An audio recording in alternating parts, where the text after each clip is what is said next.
I got some comments from various clients that they would have liked a book to back up what I was doing.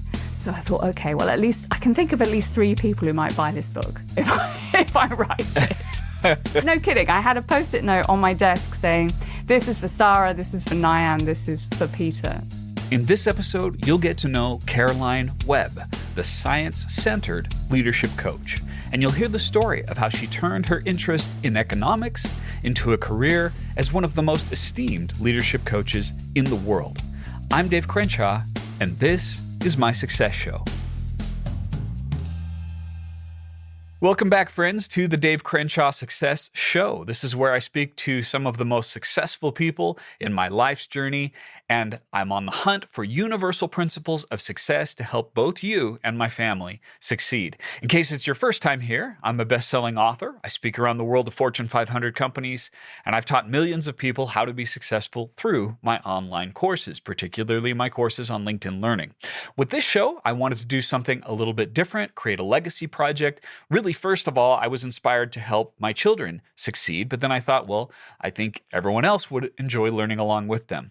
I interview people who have multifaceted success in many areas of their lives, not just career or financial success. And what I'm looking for are actions that you can take right now, today, to become more successful. So as you listen to today's episode, look for something you can do. Look for an action that you can take today or this week, and then that way you'll make my guest's success story a part of your success story. And my guest today is someone you'll want to do that with. Caroline Webb is an executive coach, author, and speaker. She's known for being one of the world's leading experts in using insights from behavioral science to improve professional life. She has multiple courses on LinkedIn Learning, and her best-selling book, How to Have a Good Day, has been published in 17 editions in over 60 countries. She's also a senior advisor to the consulting firm McKinsey, where she was previously a partner. She's also an enthusiastic amateur singer for the Cecilia Chorus of New York and has performed in Carnegie Hall 6 times. Caroline, it's an honor to have you here today. I'm delighted to be here. And I always like to ask my guests, where are you today while I'm interviewing you? I am today in New York City, sitting in my office on the Upper West Side. Lovely. I love New York City and the Upper West Side. That's a really nice place to live. Oh, thank you. So when I saw your expertise, especially in using science and leadership coaching, I thought, we absolutely have to have you on the show. And I'm really fascinated to get your insights into how we can be better leaders through your experience. I like to start by asking all my guests the same question, which is, when you were a teenager, what did you want to be when you grew up? Oh, that's easy because I've got a really strong memory of that. I wanted to be an astrophysicist. And specifically, I didn't want to be in the spaceship, but I wanted to be in NASA ground control. Wow. Okay. So not an astronaut, which is a common answer with your kid, but helping the astronauts, right? There you go. I think I've always wanted to be the person behind the person helping out. Where did that interest in science begin for you? That's a good question. I was always really into science fiction. And whenever I got a chance to write a story in my English class, it would always be a science fiction little story of some sort. And I loved reading Asimov, and I loved reading a lot of these classic science fiction authors.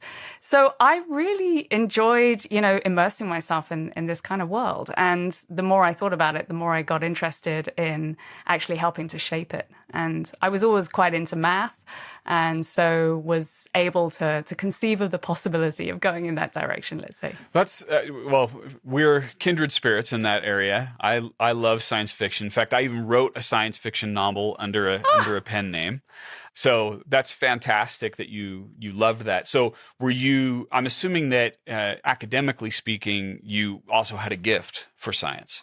Academically speaking, yeah, I was good at science. What I discovered was that I wasn't the world's best. And actually, that was a bit of a shock when I did run up against that. But, I really, loved science. I still love science, as you can tell from, the fact that it's at the root of the work that I do. Yeah. How did you find out you were not the best? How did you come to that revelation?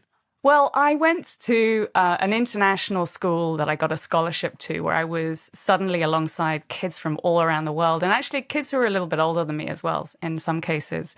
And from being the best at physics and chemistry and math, I was suddenly finding that actually there were people who were just much, much better than I was. And I think that was a good life experience quite early on, actually, to realize that, you might be good in a small pond, but actually there are brilliant people out there across the world. And it's good for your humility, I think, to learn that early on.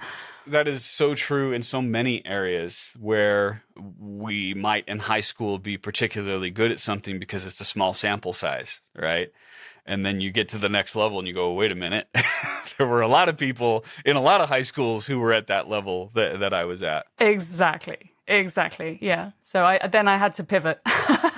So when you said you were at an international school, you're talking about grade school, right? High school age? So this was 16 to 18. This was a United World College, which was a movement set up to try and bring kids together from different nationalities and help build more connections across national boundaries. So, that was 16, 17. And that was just before I went to university, or college, as we call it here in the US. And where did you go for university? I went to Cambridge University. And then for my grad school, I went to Oxford University because I've got no imagination. Well, those are some pretty good names to have on your resume, though. I mean, that's pretty prestigious. Oh, well, thank you. At least they're perceived as such in the United States. Yeah, no, I mean, they are. But I think, in retrospect, I might have imagined that I could have come to study in the US, and started my US life, a little bit earlier, at least for grad school. But anyway, yes, that was me. I went to Cambridge and then Oxford. Let's talk about that for a bit. So did you also study science, and which science were you studying when you went there? Well, when I was at that international school, I had to take a class in economics, and I was really annoyed about it because I really just wanted to do straight pure science. And I had to take a class in economics to make my curriculum work. And then I discovered, oh my goodness, economics is a way of thinking and a structured way about human potential and performance. And my mind was kind of blown by that. And that was my hard turn towards social science. And I've never really looked back. So what I studied at university was economics. And then at grad school, economics. My first career, economics.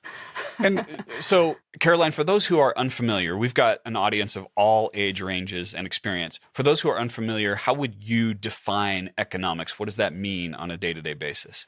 For me, economics was always the study and the science of how humans can be at their best. And that is my personal definition. I think other people would say it's about how human beings make choices. It's about how we build prosperity. But I think at the heart of all of that is how individuals carry themselves and show up in the world. And there are different ways that people study that. But the behavioral aspect is where I ended up being most interested. I love that addition to it because, the definition I've heard is how people make decisions. But don't we want to make the best possible decisions? So that's a lovely inclusion. Thank you. Yeah, so we're making decisions, but for what? I mean, we're trying to make the best choices we can to help ourselves thrive, to help other people thrive, usually in some way. So I think at the heart of it is that sense of what it takes for humans to thrive and maximize their potential, whether at a national level or global level or whether at an individual level. So now you're applying economics in a very personal level, right? Often economics can be very macro. In fact, they even have an area of it, for those who are unfamiliar, called macroeconomics. So were you in the beginning more interested in sort of a broad policy aspect of economics, or were you interested in more of the human decision, the microeconomics side of things? Well, this is so fascinating to talk about. I love that you know these different areas of economics. Well, and I'll just say part of my story is that when I was in college, I would read economics books for fun. I actually really enjoyed it, and I probably could have studied that. I ended up majoring in entrepreneurship, but yes, I have a very strong appreciation, not maybe as much knowledge, but a very strong appreciation for economics. That's fantastic. Well, so I was very interested in the idea that economics could make the world a better place. And so I was naturally thinking, well, that means I must work in macroeconomics. And actually, that was where I did end up working. I worked for the British government on supporting change in Eastern Europe after the Berlin Wall came down, and a bunch of other fascinating policy jobs. But I was always interested in the individual. And actually, as I went further into my career in economics, I really felt that working in macroeconomics was just taking me way too far from the idea of economics being a human subject, a human discipline. And so after almost a decade, I kind of did a record scratch and, said, okay, I really want to get back to the human. And then I decided to make a change and get out of conventional economics as it was then. Okay, so you did work in the macroeconomic sense on policy for the government. What did you learn during that time? I learned that real people make really important decisions all the time about policy that affects everybody. I can still remember a day when I had discovered that the Lithuanian central bank governor had resigned. And I was the only person who seemed to know that in the UK. And this was really important because there was some policy towards Lithuania that was being decided at the IMF. And I had to write the briefing note. And I remember thinking, oh my goodness, it's people like me. I was 22 at the time, and realizing that it's actually down to, real people doing their very best, not always having all the facts, trying to figure out, the right thing to do. And, that initially made me a little nervous, and then it made me feel quite empowered. And, that's what a lot of people who are working in public service around the world, I'm sure feel. There's a sense of nervousness, but it feels really good to be doing something that feels useful on a broader scale. And how was it useful? Could you give us an example of how someone in that position might affect or influence policy and changes? Well, I was deciding the UK's line to take, is the phrase in diplomatic circles. The vote that the UK was going to make at the IMF and the World Bank about lending to countries that were in my domain. And that's very real. There's a very large number that's associated with that. And you are there, trying to make the best choice you can about whether the UK representative should ask this question or that question, and ultimately what their vote should be, based on, lots of careful analysis. That felt very special. That was one of the things I loved most about the work, was just feeling that what you were doing potentially could make a lot of difference to a lot of people. Yeah, I think that's a fascinating field. And I think the more people understand how these things influence everything around them, you can only be smarter and wiser. You can be more savvy about the decisions that you're making on a day-to-day basis, like with your career and what am I going to focus on? So, yeah, I love that. So why the change? You made that switch at some point to start working on a more personal level. What caused that switch to flip in your mind? I started to feel that academic economics really didn't have clear sight of the human being anymore. This was before the behavioral revolution had broken, in the UK, at least. As you can tell from my accent, that's where I'm from originally. So I grew up, in a tradition in economics that was not quite at the same place as some schools in the US.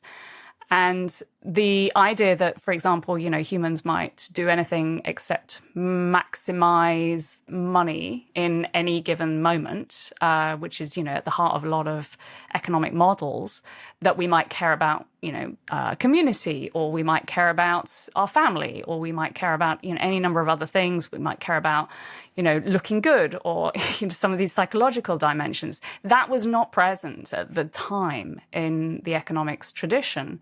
And I was getting really frustrated by this. And so I really wanted to get back to more of the behavioral side of economics, which of course ended up being a huge movement, but at the time was just a whisper. And so what I did was I thought, well, where am I going to get more of that chance to focus on the human being and the idea of human behavior and psychology. And I decided to go into management consulting to see if I could work on organizational change and leadership. And that, in the end, turned out to be a great choice.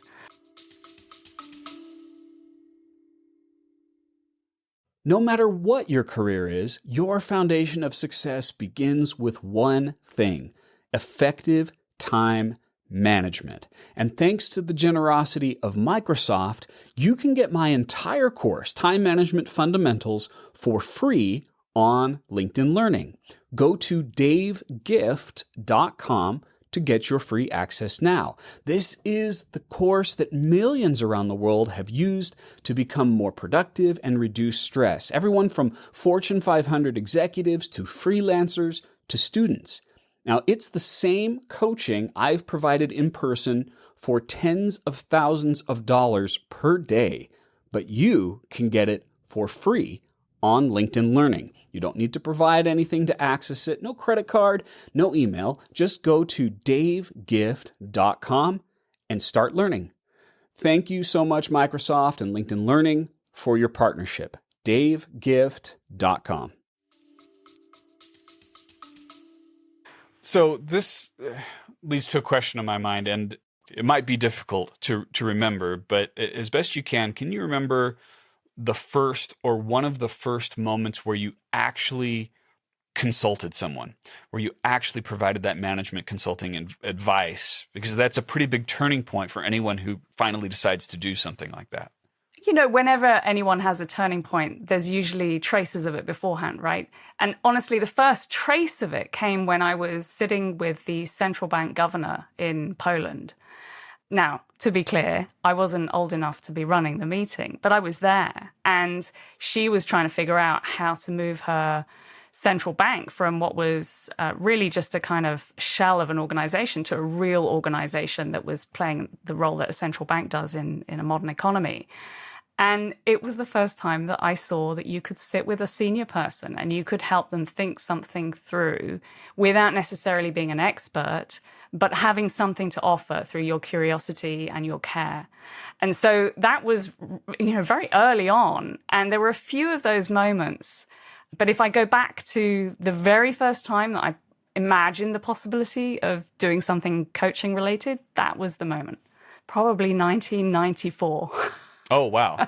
So really, really early. That was before you got your master's, correct? Yes, that's right. That was very early on. And there were a few moments like that. And what happens, I think, when you're considering a pivot is you look back and you try and draw a thread through things that weren't originally joined up in your mind. And then you start to see, oh, hold on. Actually, if I think about peak moments when I felt really most expressed as a human being, what were those moments? And they were almost always when I was sitting with someone senior and helping them think something through.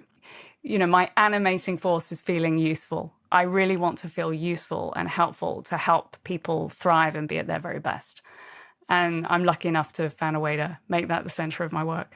Oh, that's fantastic. There's something here too in that story that I want to point out, which is I experienced this when I first started coaching entrepreneurs. That's where I started, Caroline. And I started in 98. I'm almost 50 now. And I was 23 when I started. And I already kind of have a baby face. I look like I was 15. There is a moment where you just jump in and you start helping people and coaching. And you realize, wait a minute, I have value. Especially if I'm not trying to tell people what to do. I think that's the mistake people make with coaching. They feel like I have to be smart and tell people what to do.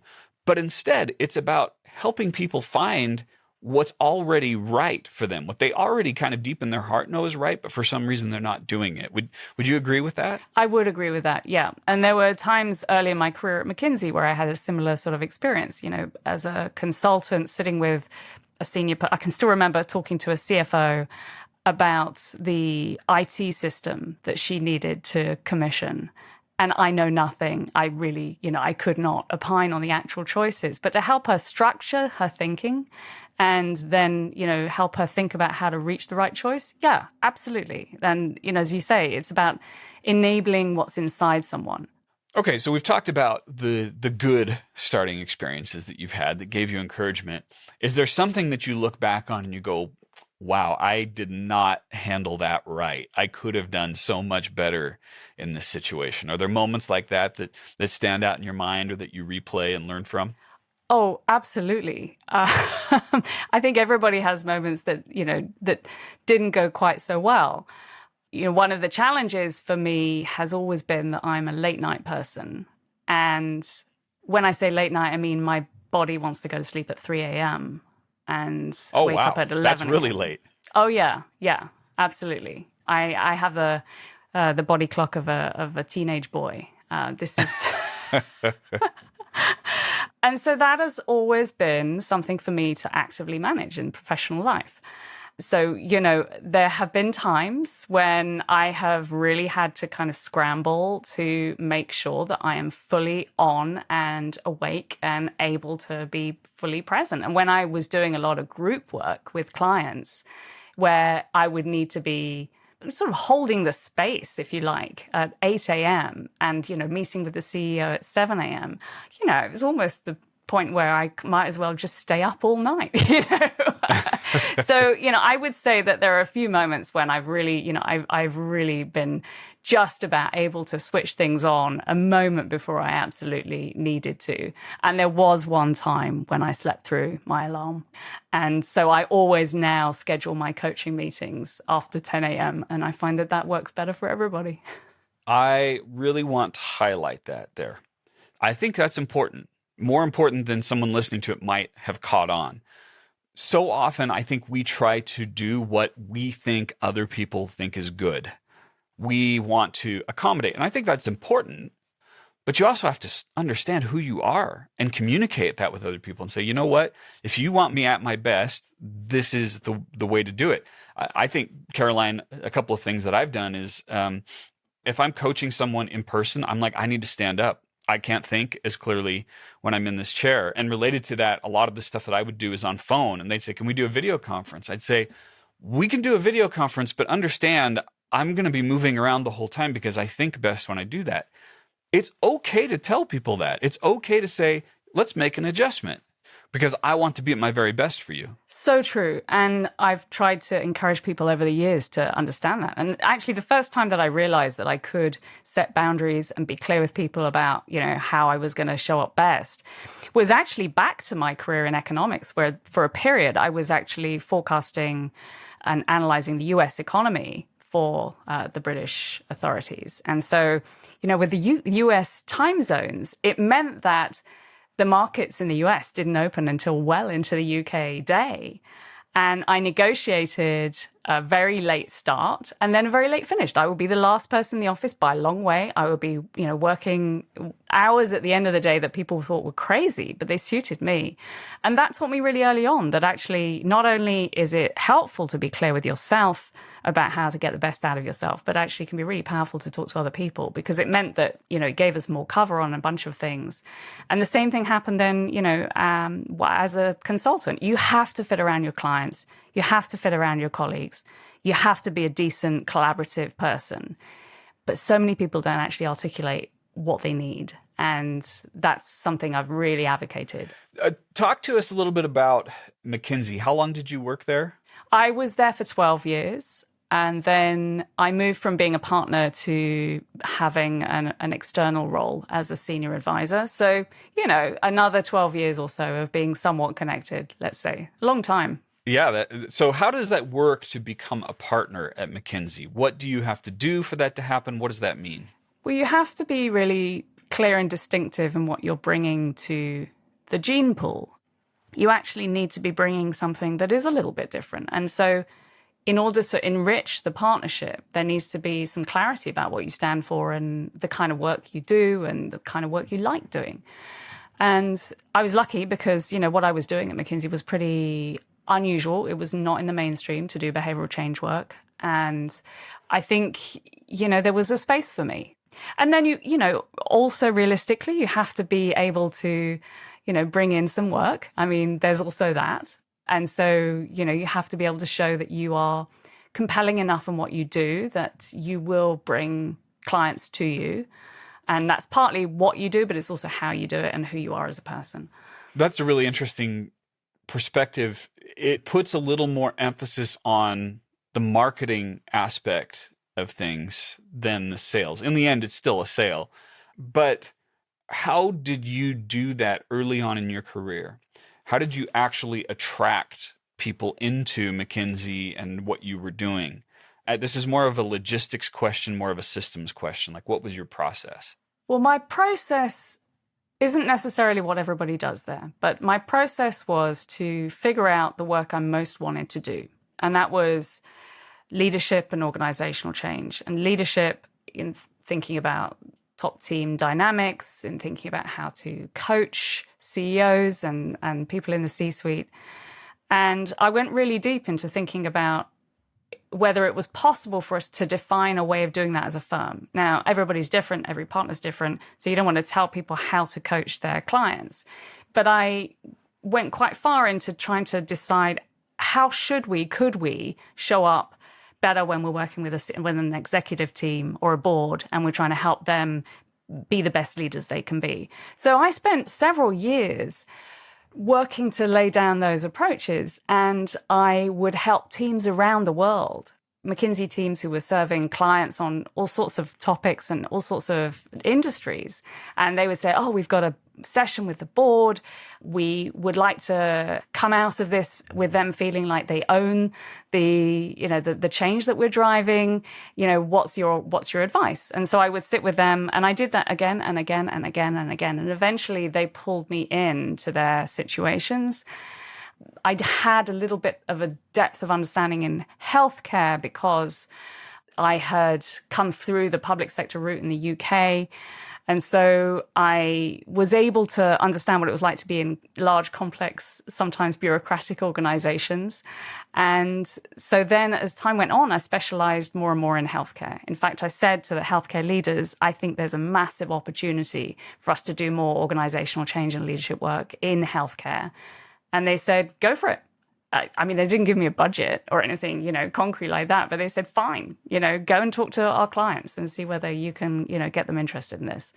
And so I did. And, you only really need one client, and then you can tell the story of that client. And it was a really great story. And so that was how the momentum built. Yeah. I want to highlight that. That's great. You just need one good story, and then you tell that story.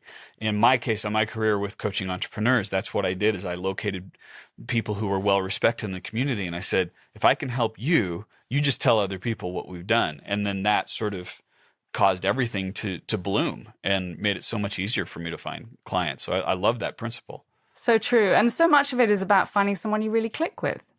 I'm sure this is true for you. I happened to be put in touch with someone who was a potential client at McKinsey.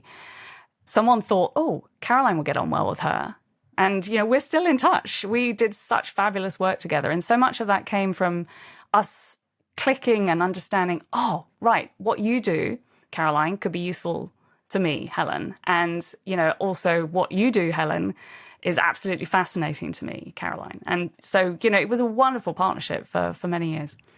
I want to go back just a little bit and talk about how you specialized in healthcare. I think that there's a bit of a debate that people have going on in their heads when it comes to their career, or whether it comes to their customers that they're targeting, of whether I should be a specialist or a generalist. What's your perspective on that, having successfully grown a career by specializing in healthcare? I would say that I specialize in leadership, and I think that is a kind of swizz, because by specializing in leadership, I get to do everything. Because leaders have everything on their plate. So if I specialize in leadership, I get to live all of their lives, the variety of what's on their plates. I was always a jack of all trades. I always loved having loads of interests. And I really enjoy, the experience of going wherever a leader needs to go. And so when I get the chance to work with a CEO or someone, who's at a senior level in an organization, I get to do everything. And that allows me to scratch the itch of really being interested in a ton of different things while still, saying, well, I specialize in something, which is leadership. Yeah. Well, that's a great discussion. And that's why I asked the question, because it's not a clean answer. right? There are different ways to do it. And what I like is you found a way to specialize, but specialize in a way that still allows you to generalize, right? There you go. That's exactly right. Yeah. That's exactly it. I feel like it's been a bit of a magic trick, actually. Yeah. All right, so let's shift gears and go to the point at which you decided to found your own company. What led to that, and what were some of those early days like for you? I never saw myself as an entrepreneur. I grew up with not that much money at home, and so always wanted a degree of financial stability. So the idea that I would deliberately quit a good job and set up on my own was just something that I didn't think was me at all. And eventually, there was this sort of tension between this desire for a degree of stability and security and the increasing realization that I had a lot of energy to build my own coaching practice and actually a lot of energy to build a bit of a portfolio life where I was writing more. This had always been on the back burner, and I really wanted to give it more space. I really wanted to write a book about how to use behavioral science insights in real professional life, which was essentially what I was doing with all of my clients, showing them how to use neuroscience, psychology, behavioral economics. And, I wanted space for that. I also quite like the idea of speaking. I started to speak a bit. I'd been on a couple of radio shows. I'd been doing some speaking at conferences, and I thought, I quite like this. And so having the freedom to create that kind of portfolio was the pull that eventually gave me the courage to say, oh, okay, right, I might be about to reach escape velocity. Took a long time, but I got there. Yeah, and I think that the hardest point for anyone who does this, any new entrepreneurial venture, is to get the first customers or the first client in the case of being a coach. How did you get your first customers? The first customers actually came from my work at McKinsey because I had been coaching for about 8 of my 12 years there. So I had some momentum. I had a bit of runway. But then still, you've got the kind of technical fact of leaving and therefore not being able to take people with you, take clients with you. That's, would be unethical. But what I did was with my main client, I had enormous programs of work with them. And I just negotiated a big new training program, leadership training program. And so, I talked with my senior colleagues at McKinsey and said, look, I am not, how about I leave that with you? And then we will look at the piece which is coaching the senior partners, and we'll figure out a way to do this collaboratively. And then eventually that ended up, being something that we carved off. So it was a very lucky entry to being out on your own because I was able to take some work with agreement, from the place I'd previously been working. Yeah, that's the key, isn't it? Is that they had your agreement, because there are ways to do that that are not ethical or appropriate, but it sounds like it worked out really well for you. Yeah, and I was really, really cautious about wanting to do the right thing. The other thing I would say is that I started experimenting with not introducing myself as being a partner at McKinsey a year before I left, to try it on and to see what happened and to start to answer the question and say, I'm a leadership coach. And that not only helped me kind of try on a new identity, but it also allowed me to actually start to tell people, where I was heading. And that was very helpful because it meant that I had a lot of practice by the time I left at saying what it was that I was doing, but it also, frankly, just got the word out. So I did a lot of preparation, let's say. I'm not a kind of person who makes big life decisions at the drop of a hat. I am a preparer. I am a planner. I like that. Well, and it demonstrates that is also a pathway that someone can take. I do think a lot of people jump into entrepreneurship without having planned and without having prepared it. So it's refreshing to see someone who actually was cautious and prepared for it. Oh, that's nice of you to say. What I say to my clients when they're thinking about a change is I encourage them to run small experiments. and not to go wholeheartedly into a new thing if they're not sure it's the right thing. You know, a lot of people think in a very binary way. I'm going to quit my job and then I'm going to try this other thing, which is very risky. But the way of de-risking a big pivot, a big choice in your career is to look for ways to experiment. So that was one of my ways of experimenting, was just, how about I put myself out in the world in a different way? That actually didn't require me to have yet resigned, but it allowed me to really test how it felt. And I remember doing a radio interview and introducing myself as a leadership coach rather than being a partner at McKinsey. And I thought, oh gosh, they'll think it's terrible and they'll think it's just very boring. And no, it was totally fine. The world didn't end. It was actually, everything was all right. I didn't actually need the big brand to stand behind. And that was very helpful. Oh, I love that concept of running small experiments. I even have a thing on the wall that says, I'm just a scientist experimenting. I should not be surprised when my experiments fail, just pleasantly surprised when they succeed. Now, I probably should change that to my hypotheses fail, but you get the idea, right? It's all learning. Yeah. We just give things a try and see what happens. And it's okay if it didn't work out the way that we thought. Exactly that. Yeah. Talk to us about where the concept of how to have a good day came from. By the way, I love that title of your book. I also love the title. You use that in your LinkedIn learning courses, which, of course, I'm a big fan of. Where did that whole concept come from? I was working on leadership with a bunch of clients who were really smart and interesting people. And it didn't really matter how big the job or how smart they were. There was just a lot of day-to-day stuff that was weighing people down. And, you know, by day-to-day stuff, I mean, you know, were they focusing their time on the right things? Did they feel energized at the end of the day? Did they feel that their relationships at work were in good shape? And the more that the time went on, the more and more I realized I was spending time helping people on that. And often what was the breakthrough for me in working with people was showing them a little bit about how their brain worked and how other people's brain worked, so that they could understand that what they were experiencing came down to the science of why we think, feel, and behave the way we do. And it was so much of an unlock, because often they would think, oh, well, I don't know why this person is behaving like this when I give them this kind of feedback. And then to actually unpick it and to show them, oh, no, this is because their brain is going on the defensive. And then you've got this fight, flight, freeze response. Oh, and by the way, you're on the defensive as you're doing it. And you're radiating this because, you know, there's emotional contagion. Oh, and then there would be a breakthrough, and then we'd be able to kind of work on a different approach. And so I was doing this work year in, year out. And eventually one of my clients, who was an avid reader, said, have you got a book? Can you recommend a book that writes down all the stuff that we're doing?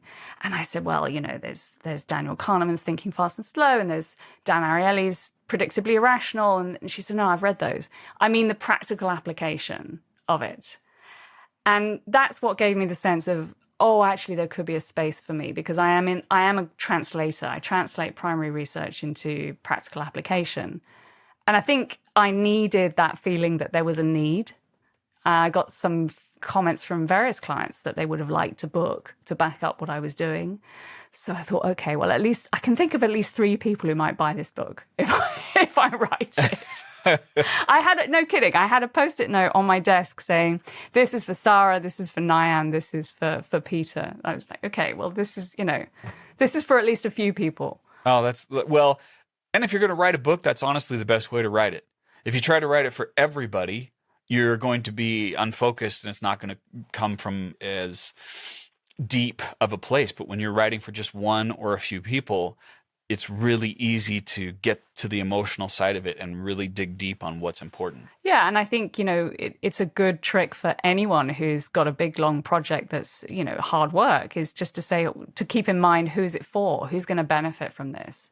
Actually, you know, there's lots of evidence to suggest that that's actually a very good way of keeping yourself motivated, engaging the brain's reward system, is to keep in mind, you know, what the benefit is and who's going to benefit. So this is an author-to-author question. Do you ever have not good days? And if so, what principles do you use from it? Oh my goodness, I'm walking the talk all the time. Of course. I mean, if nothing else, we have bad days because of bad luck. I mean, there's lots of bad luck out there. You can have all sorts of things happen to you that are not ideal. And then the choice is, well, how do I respond to that? And I would say this has been the journey of my adult life, is going from taking things very seriously and personally in my 20s to learning how to get more psychological distance from a situation, assuming good intent, recognizing that most people are really well-intended. Everyone's doing their best. There are actually very few psychopaths in the world. It's a very small percentage. So if you're encountering, behavior that's annoying or problematic, the chances are that someone's tired or something has put them on the defensive. And, that understanding that however annoying some situation is, they're probably not trying to make it bad for you, is a game changer, I think, in assuming good intent. And then, to back that up, you've got to then say, oh, well, what would be some stories that could explain their behavior? Maybe their cat vomited on them this morning. Maybe they're worried about something that's going on in their family. And that's why they're being spiky with you, this person that's, perhaps not giving you the greatest of days. And I find that I'm using these techniques of reappraising, as psychologists would say, reappraising what the story is, the apparent story is of what's in front of you, getting some distance and saying, in a year's time, what am I going to say when I look back on this? And these distancing and reframing techniques, I'm using them every single day. Every time something doesn't go right. Because every day has something that doesn't go as you'd hope, right? Right. And some person who does something that you didn't expect or didn't want to have happen. But I think having that perspective that you just described not only helps you personally deal with it, but also helps you adopt a mindset of being helpful, of being compassionate and saying, this is less about me and more about how can I help this person so that they have a good day. Absolutely. I can't tell you the number of times I've seen someone who's been frowning or has said something snappish, and I decide to adopt a stance of, curiosity, love, if I can stretch to it, but certainly curiosity, and say, okay, looks like you're really busy. I've got a repertoire of things, it looks like you're having a long day. And usually what happens is that there's a sort of loosening, a softening in the other person. And, they feel seen and heard.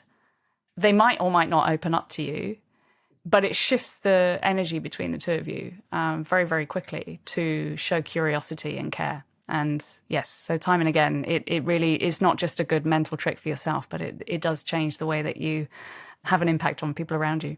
Yes. Oh, that's really lovely. I'm glad you shared that with us. So unfortunately, we need to start wrapping things up, but I like to ask the question, what do you see ahead for yourself in the next 5 years? I understand you're working on a second book, correct? Yes. I'm not exactly snappy at getting books out into the world. I think this is going to come out in 2026. But yes, I'm writing a book specifically for leaders and managers to say what would be a neat little playbook that you could pick up for any situation that you're dealing with that is science-based and that gives you step-by-step guidance on how to handle that. So that's what I'm deep in right now. And then alongside that, I'm coaching my wonderful clients and adoring, the work with them and living multiple lives by being able to work with people in different industries. And I'm going to keep on doing that basically until I am unable to speak. Oh, that's great. And in the meantime, what are you doing for fun? How are you keeping yourself entertained and refreshed when not working? Oh, there are lots of things I love to do to decompress and get my feet on the ground. I love gardening, and I've come to that somewhat late in life, but I love poking about in the dirt. I love singing, and a lot of the time I'm singing with the Cecilia Chorus of New York, and we're performing big concerts at Carnegie Hall. Right now I'm on hiatus because That's I'm trying amazing. to make, thank you. I'm trying to make big choices about creating space to work on the book. And so that's one of the choices I have to make right now. But I'll be back, as they say. I like making costumes. And yeah, I think it's really important to pay attention to the things that give you joy and pleasure and make sure you've got enough of that going through the days, even at hard times, to know where you're going to get a boost and to be deliberate about putting that in your day. Yeah, really important. Yeah, so true. So this has been super helpful, Caroline. Thank you for sharing this with us. This is the point in every interview where I like to help my audience find action.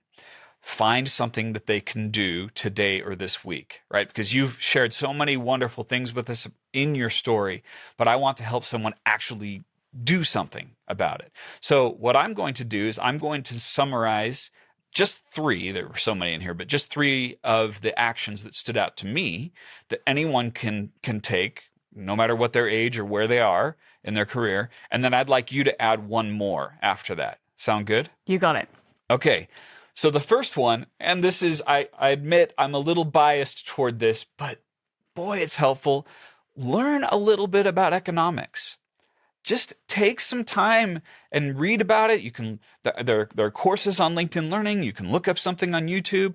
There are some wonderful books if you want to dive in deep. I actually have one on my shelf, Basic Economics. It's really good. Understanding a little bit about that helps you understand the world around you, helps you understand some of the big picture things that are taking place, and also some of the little decisions, the microeconomics that lead people to make choices. Just learn a little bit about it, and I think it will educate some of the decisions that you make in your life and in your career. The second one, I really liked this, and we talked about it, and I've talked about the quote on my wall: run small experiments. I have a thing that reminds me to test things out for a month.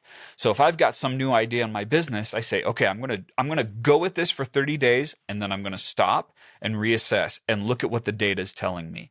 You don't need to drop everything. You do not need to quit your job quite yet. Give it a try for a month or 2, reassess the data, and then decide if you're going to make the next step. I love that Caroline brought that up.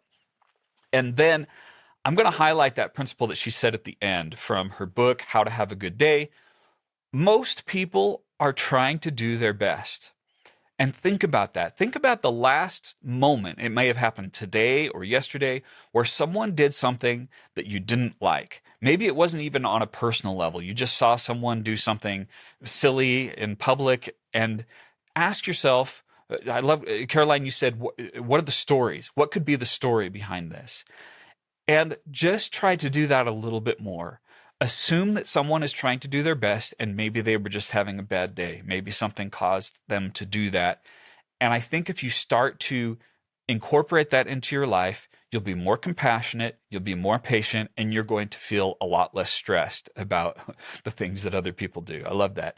Caroline, what's one that you would add to that list? One other that I could pick out from our conversation is the importance of knowing what it takes for you to get the best out of yourself and being open with people about that. So in my case, it's being clear when I'm at my best during the day, and that's not early morning, and to be okay with talking to people about that. And maybe for you, it's that, the early morning is your precious time, and actually you'd prefer not to have other people claiming the time for that reason.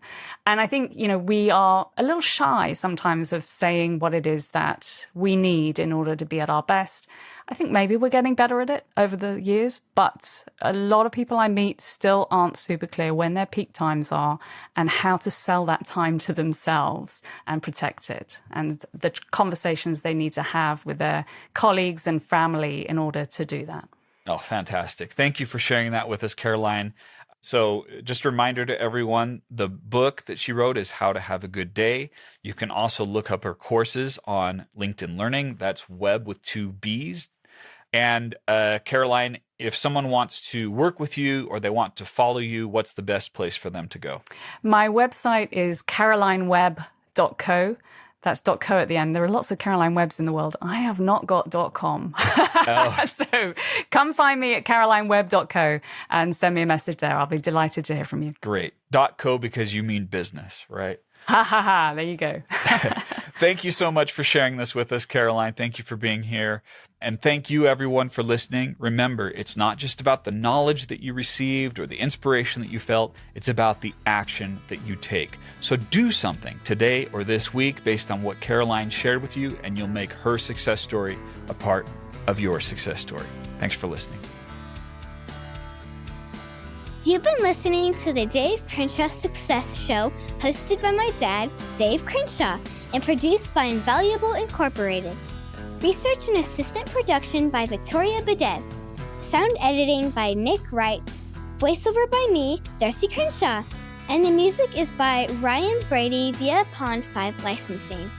Please subscribe to the Dave Crenshaw Success Show on Apple Podcasts, Spotify, wherever you like to get your podcasts. If you have a suggestion for someone my dad might like to interview, please send it to guests@davecrenshaw.com. And please don't forget to leave us a 5-star review. See you next time.